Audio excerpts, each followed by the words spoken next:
Hello, friends. How are you? How's things? How's life? How's your day today?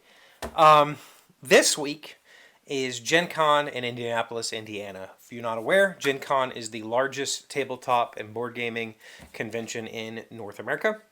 And I thought I would just have like a special week where I talk about board gaming, my role in board gaming, the hobby, the history, or not the hobby, the history, the hobby, the convention scene, behind the scenes, whatever. I'm going to answer your questions. I asked you to give me questions, and you gave me some, so we're just going to talk about gaming. But today, I thought I would start with my kind of origin story. I've told this story in bits and pieces over the years, but I figured there's a lot of new people who haven't heard it, and I'll condense it all into one story. This is my story of how I got into the, quote, gaming industry.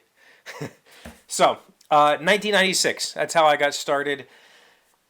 Mid-90s, like everybody, I was addicted to Magic the Gathering. I was also playing any and every card game that would come out that I could get my hands on.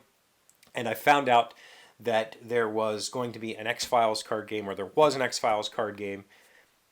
My favorite television show, my favorite type of gaming, had to play it.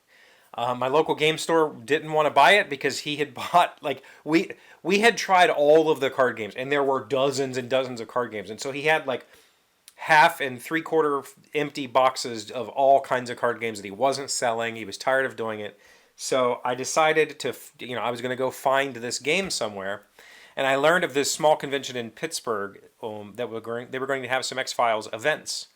And it wasn't a gaming convention. It was like a comic book and collectibles convention, but somebody had registered to do events. They were going to be giving product, that kind of stuff. So I talked to my friend Mark, and I said, let's go. And he agreed. He drove me to Pittsburgh to participate in this event. We got there, and we were the only two that showed up.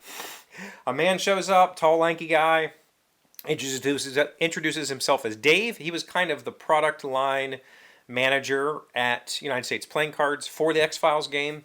He brought a bunch of product. We ripped it all. We played. We talked. We had a good time for a couple of hours. Just me, Mark, and Dave playing X-Files. And at the end of all of that, we exchanged numbers. I was like 17. So I was, I was a kid. And Mark is about 6 years older than me. So we exchanged numbers, went about our way. A couple weeks later, I got a call from Dave. And Dave said, hey, would you be interested in going to Atlanta and helping us promote the game there at Dragon Con? And I said, I think so, but let me ask Mark, because I don't have a car. Like, he's going to have to be the one to drive. So I called Mark. He said, yeah, let's do it. And we did. We went to Dragon Con, and we taught X-Files all weekend at Dragon Con. And that just kind of kept happening. That year, I'm not sure the whole timeline, but we definitely did Origins Gen Con. I don't know if we did Gen Con that year, or maybe it was the next year. 97, we did all three for sure. And I think maybe there were other conventions that I didn't get to go to that Mark went to because I was joining the Marine Corps, I was in high school, that kind of stuff. So I think Mark went to other conventions as well and kept up with it a little more. I joined the Marines in 97. I think Gen Con 97 was the last show I did for United States Playing Cards before I joined the Marine Corps. And all of this time, I was paying attention to what was going on in the industry. Lots of card games, lots of simple, fun games. At Origins 96, I believe it was 96. It could have been 97. I'm not positive.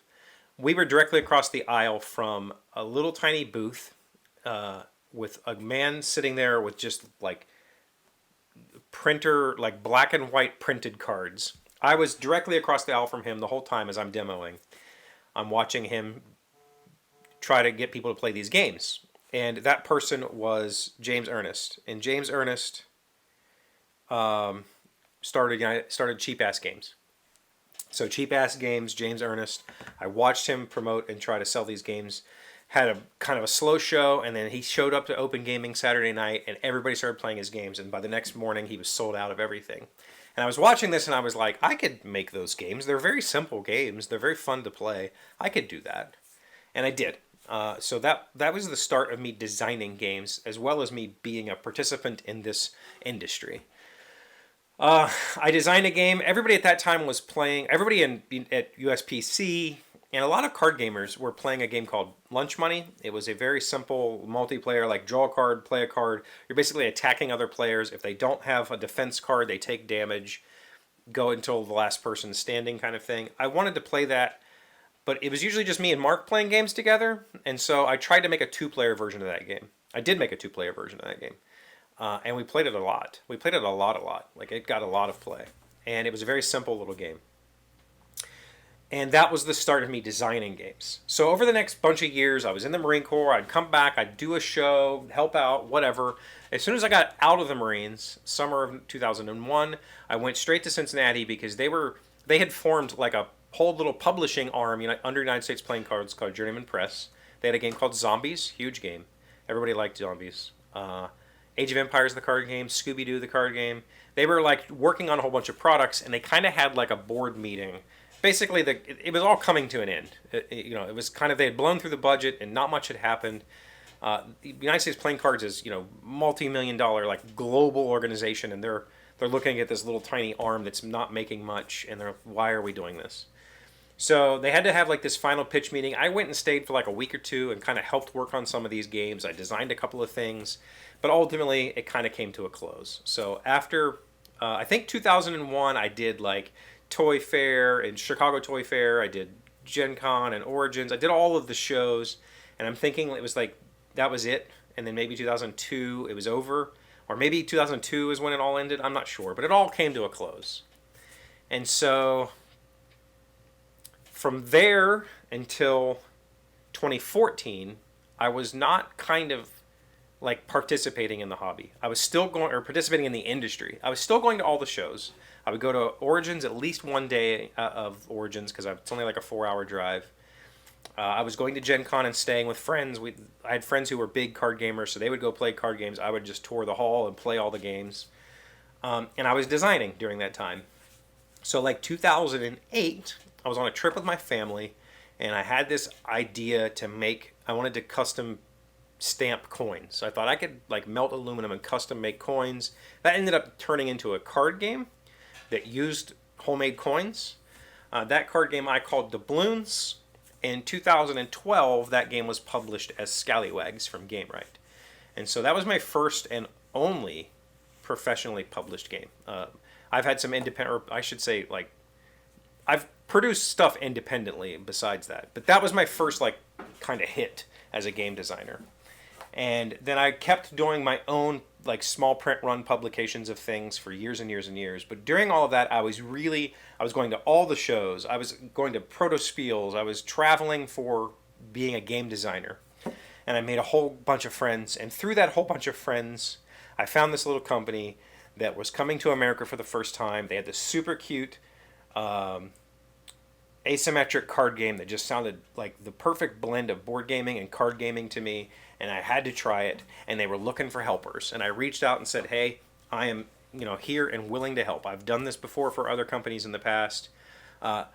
It just so happens that one of my designer friends had pitched to them, and so they reached out to him to ask for a reference. He was like, yeah, he's a cool dude. And that was Portal Games. So 2014, I go to Gen Con. We sell out of Imperial Settlers in like 30 minutes. And I've been with Portal Games for 11 years now. And I've been doing this a lot. I do Gen Con every single year. Other than the pandemic, I haven't missed. Yeah. We've been doing this for a long time. A long, long time. And it's a blast every year. It's also the hardest I work every year. But it's very, very, it recharges me. It recharges me completely. By Sunday night, when we pack out of there 7 p.m. or whatever, because the hall closes at 4, it takes forever to get packed up and loaded out.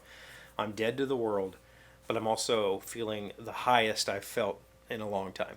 And that's every single year. So that's my board gaming origin story, or how I got into the industry in some small way. I am now kind of, I guess, the head of Portal Games US. I'm a contractor. It's a weird situation, but it works for us. They need an American agent. I'm basically an American agent, and I don't handle any of the business like that. I don't want to deal with that, but I will deal with customer service, and I will deal with logistics and that kind of stuff. So there you are. That's my origin story. Been in this a long time. I've seen companies come and go. I've seen people come and go. I have a whole huge convention family of friends that we meet up every time we get to a show. Besides the major shows in North America, that's basically Origins, Gen Con, maybe PAX. And PAX Unplugged has quickly become a big sales thing. There's Dice Tower, East and West now, Board Game Geek Con. Beside those are kind of the major, conventions. There's some regionals that I've been to, Geekway to the West.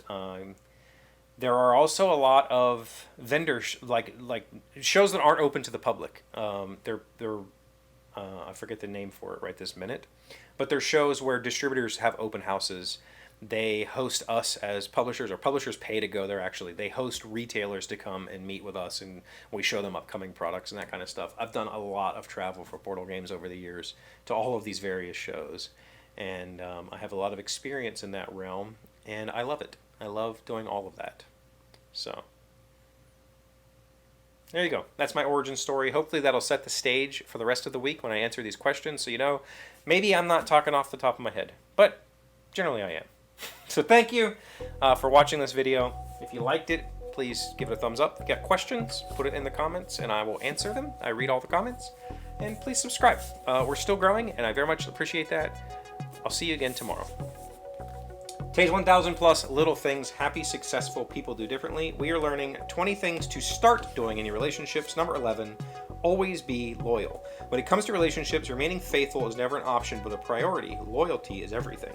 I think loyalty, hopefully at some point we hit this, it's more about being honest, because loyalty can be toxic if you're being loyal to somebody who doesn't deserve loyalty, but you should always be honest. And I think if you're honest, you'll be loyal.